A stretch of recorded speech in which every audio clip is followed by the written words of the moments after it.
2023. Hi. Can I wish you a happy new year? I know it's the second weekend, but happy new year. I have really, really good feelings about 2023. I hope you do too. I know that a lot of us, we have really good intentions at the beginning of a year, and we start to turn our attention to our bodies, our physical selves. We want to feel better. We want to look better. We want to be a better person. We want to be stronger and more fit, and we want to do it now. So we get out there and we start an exercise program. We just get started. We go right to the gym.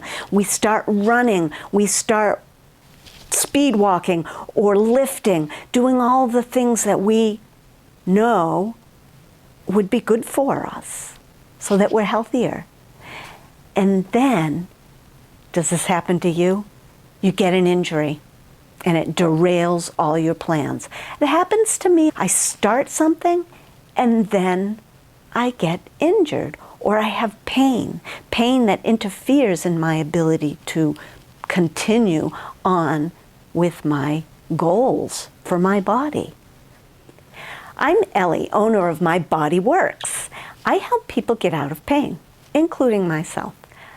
I help people who are discouraged and worried about their future learn best core movement and optimal breathing practices so that they can take charge of their wellness and move better with ease and joy every day.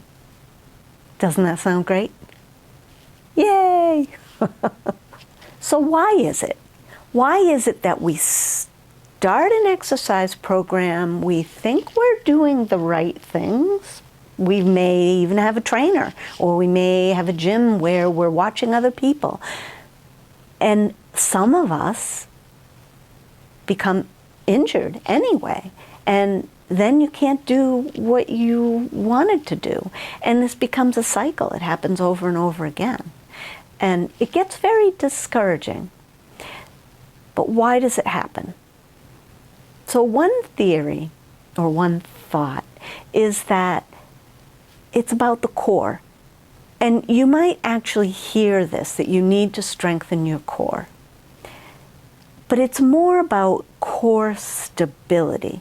So when we want to strengthen our muscles of our extremities, we still need, these arms are connected to our body through an extrinsic core into our intrinsic core. And that core needs to be strong. And it's not just about doing abdominal exercises and getting a six-pack or anything like that. It actually has to do with breathing better.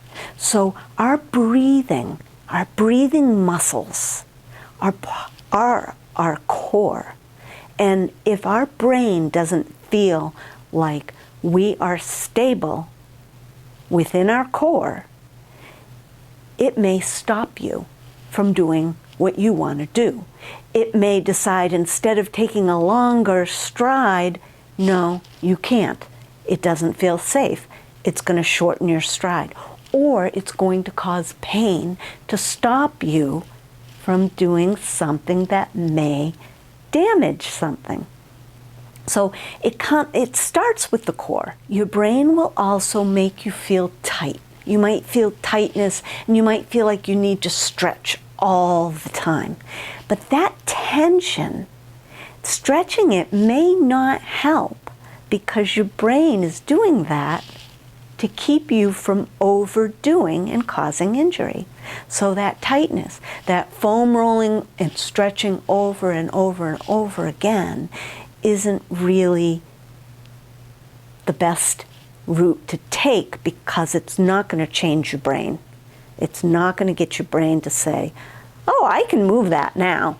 I feel safe and stable. Our brain's biggest job is to keep us safe, to keep us on our feet from falling down. And we still fall down. But the brain is doing what it can to keep us upright without injury. So where do we start? What do we do? Because core stability is about breathing, the place to start is being aware of your breath, being aware of inhaling and exhaling more optimal way. So why does our core become weak? That probably, the answer to that is as varied as how many people are out there in the world, because everybody is unique and your reason for something like that is unique. But it could be that your muscles were weakened by giving birth or by an injury or an accident that you had. It could be that your brain is just sort of disconnected from a particular muscle because of that injury or trauma. Another reason why our core might appear weak or not stable has to do with how we breathe and our habit of breathing, which can start when we're really young. We can learn to breathe dysfunctionally if there's been trauma in our lives. And that shallow breathing has to do with stress and has to do with our response, our proper response to stress. So if we had a lion chasing us, then yeah, our breathing is going to become shallow and fast, and all of our chemical reactions in our body are going to all try to protect us. But that's a stress response, and sometimes we don't come back from that. We don't come back to a breathing at rest response. When we start to breathe more with our chest, we start to breathe too fast and overbreathe. There are many components to the why, but what can you do about it? So what can you do if your intrinsic core is not providing the stability that your brain needs and wants? If you think about a baby, when a baby's born, they spend a lot of time lying on their back in this position, crying. But one of the things that they're doing is they're breathing. They're breathing, and they're building intra-abdominal pressure. That's the core stability. So we might need to go back to practicing better breathing. So do this right now. Sit in your seat, and I want you to realize that when we're sitting, we want to sit upright. We want to sit on those sits bones under our butt. You should be able to feel those bones on your chair. When you're sitting at the computer in your chair, this is a better posture for you. It will help with your core. If you're lying like this or leaning back in your chair like this, you'll notice that not only do I have no room for air to come in and out of my core area, I'm cutting this off, but I'm also, to be able to look, I'm cutting off here too. And there are nerves that run through our neck. We don't want that to get crunched, because that affects our breathing. So the first thing you're going to do if you want to improve your breathing so that you can improve your core stability, you want to be sitting upright. You want this nice and long in the back of your neck. Your chin is slightly tucked. And you can feel that there is space in here. When I do this, I'm resting my ribs right on my hip bones. That doesn't help your core any. So sitting up, And put your hands right on your belly. And then take a breath in.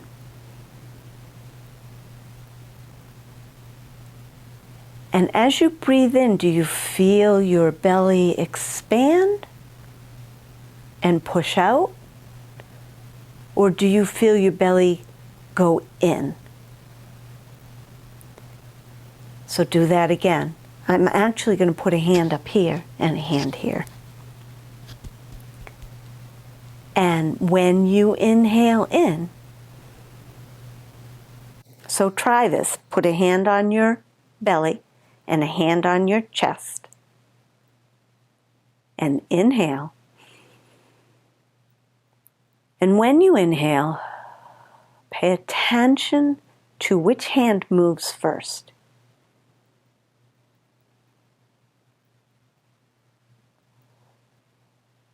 Ideally, you want your hand on your belly to move first. You want the breath to come in and your belly to expand. Your belly and your ribs expand when you inhale. So that sitting position when you're at a computer is important for you to be able to breathe in and exhale out. So the inhale is expanding out, and the exhale is, and it's not collapsing. That exhale is slowly deflating. It's like a balloon that's slowly deflating. So when you exhale, let's try this. You're going to inhale, and then on the exhale, you're going to exhale for as long as you can with a pursed lips and as slow as you can exhale. And pay attention to what's happening in your belly. Ready? First the inhale, and inhale through your nose if you can.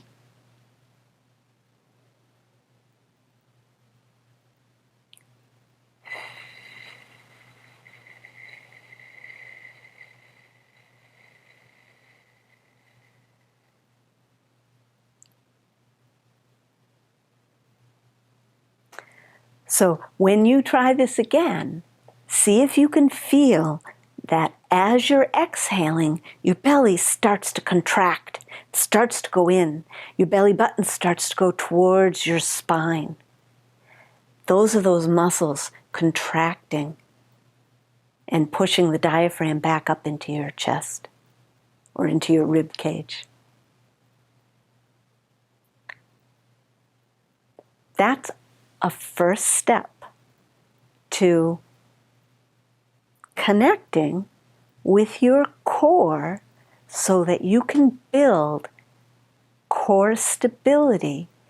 And once you've built core stability and you are connected and able to use your breath optimally, then you will be able to do other exercise without injury.